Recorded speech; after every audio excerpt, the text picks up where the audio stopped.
Welcome to the Banker Lamp. Please enjoy the video. You start by securing access. Create an IAM user with programmatic rights and enable MFA. Once done, install and configure the AWS CLI so you can run commands locally. Next, generate an SSH key pair for EC2 access and create an S3 bucket to hold datasets and model checkpoints. Make sure to choose a sensible default region to reduce latency and cost. These first actions let you script repeatable workflows and avoid manual console steps later. You now launch compute. Select an instance type suited to your workload, GPU for training or CPU for preprocessing, and consider spot instances to cut cost.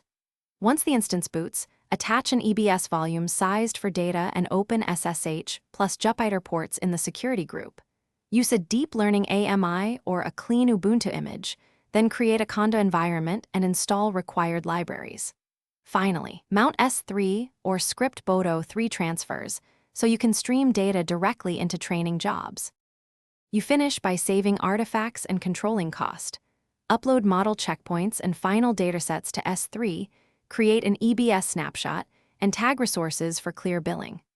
Once your run's complete, terminate or stop instances, and enable lifecycle policies to transition older S3 objects to cheaper storage.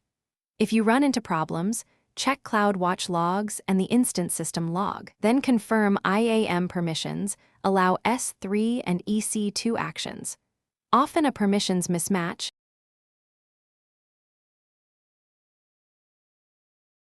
Thanks for watching. If this was helpful, leave a like and consider subscribing. See you next time.